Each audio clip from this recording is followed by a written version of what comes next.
नमस्ते, मैं एडवोकेट पूजा बदौतिया फिर से एक नया डिसीज़न लेकर आई हूँ सुप्रीम कोर्ट का आपके लिए। और ये बहुत ही महत्वपूर्ण डिसीज़न है, इसकी जानकारी आप सबको होना बहुत ज़रूरी है।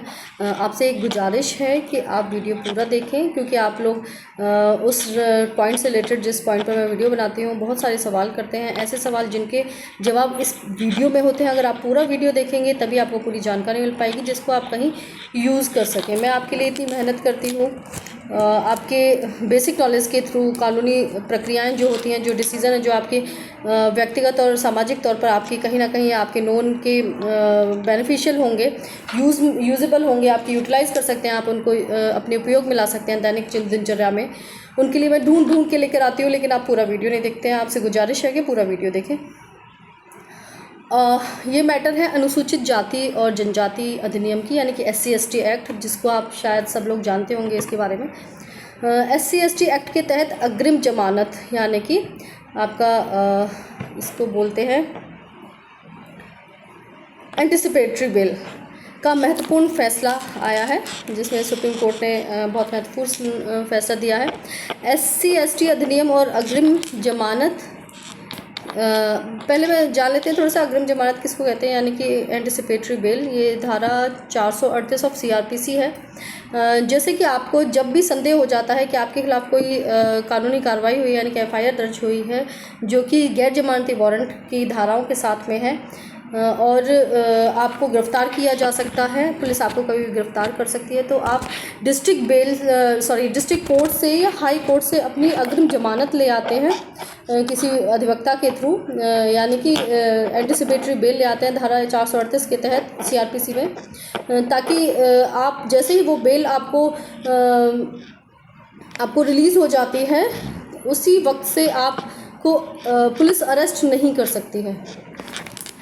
तो SC/ST मूल नियम क्या है? SC/ST अधिनियम की धारा 18 के अंतर्गत अग्रिम जमानत पर रोक है। धारा 18 जो है SC/ST एक्ट की, उसमें आप एंटिसिपेटरी बेल नहीं ले सकते हैं।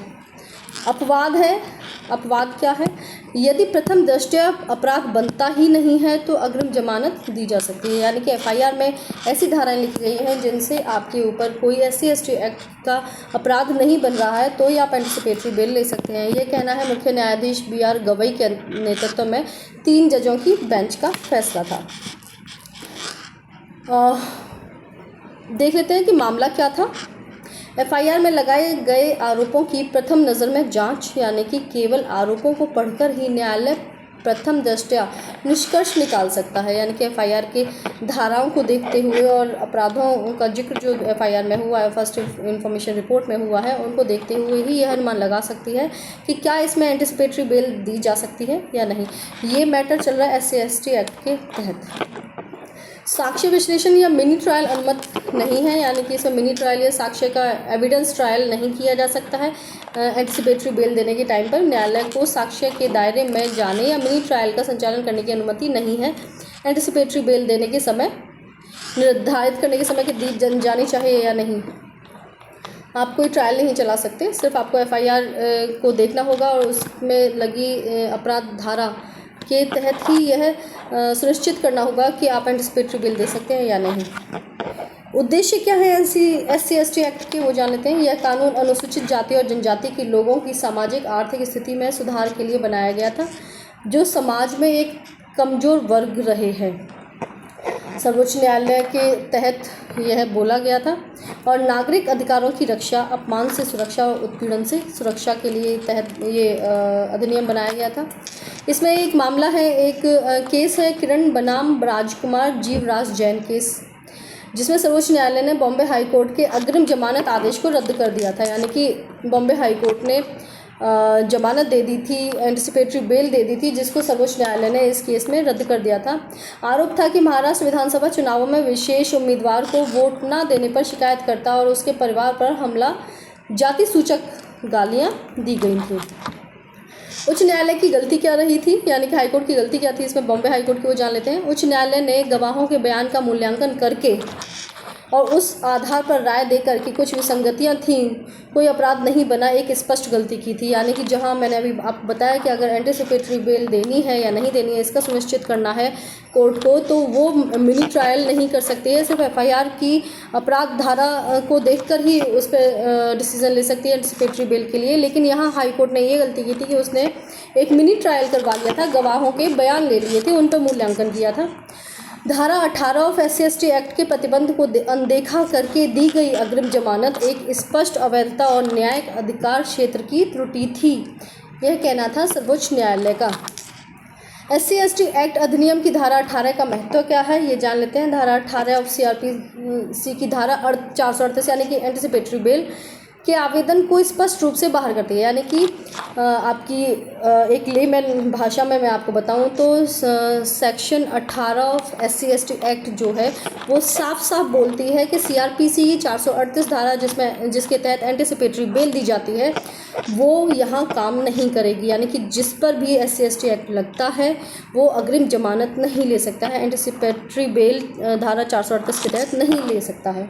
यह कठोर प्रावधान संविधान के सामाजिक न्याय के विचारों के आगे बढ़ता था। अनुसूचित जाति और जनजाति समुदाय को समाज के अन्य वर्गों के समान स्तर पर लाने के लिए यह SC/ST एक्ट बनाया गया था।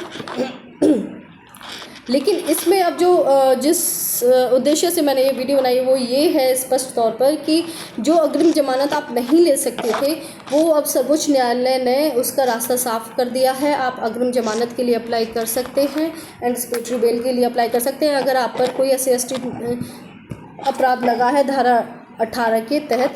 लेकिन उसमें कोर्ट आपसे कोई मिनी ट्रायल नहीं लेगी, सिर्फ FIR में दर्ज अपराध संख्याओं के तहत ही यह निश्चित करना होगा कोर्ट को कि वो आपको अग्रिम जमानत दे सकती है या नहीं दे सकती है। लेकिन रास्ता साफ हो चुका है, आप ले सकते हैं, क्योंकि बहुत कुछ देखा जा रहा है समाज में। SC/ST एक्ट जो कमज़ोर वर्ग थे उनकी सहायता के लिए, उनको ऊपर उठाने के लिए और उनकी सुरक्षा के लिए, उनके आत्मसम्मान की सुरक्षा के लिए जो SC/ST एक्ट बनाया गया था, समाज में आजकल देखने के लिए ऐसे बहुत सारे झूठे मुकदमे दिखाई दे रहे हैं और सामने आ रहे हैं न्यायालय के, माननीय न्यायालय के, जो कि झूठे लगाए जा रहे हैं कि आप विवाद था किसी और चीज़ का और आपने SC/ST एक्ट लगा दिया सामने वाले पे, उसको परेशान करने की मंशा से। तो ऐसे बहुत सारे झूठे मामले आ रहे हैं जिसके तहत सुप्रीम कोर्ट ने एक नया रास्ता निकाला है, एक न्याय का सही रास्ता निकाला है कि एंटीसिपेटरी बेल भी आप अब ले सकते हैं SC/ST एक्ट में।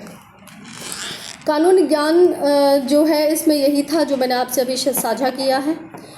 और SC/ST एक्ट अधिनियम हमारे समाज के कमज़ोर वर्गों की रक्षा के लिए महत्वपूर्ण है, मैं अभी आपको बता चुकी हूँ, लेकिन इसका दुरुपयोग ना हो इसे सुनिश्चित करना आवश्यक है, जिसके लिए अब सुप्रीम कोर्ट ने ये अहम कदम उठाया है। आपको कैसा लगा? क्या सुप्रीम कोर्ट ने एक सही कदम उठाया है? SC/ST एक्ट के दावे जो झूठे काफ़ी पाए जा रहे हैं उनको मद्देनज़र रखते हुए क्या यह डिसीज़न सही लिया है कि आप एंटीसिपेटरी बेल यानी कि अग्रिम जमानत ले सकते हैं?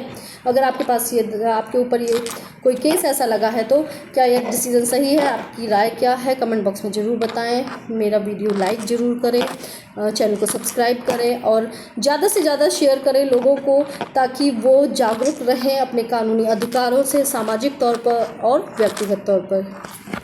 धन्यवाद।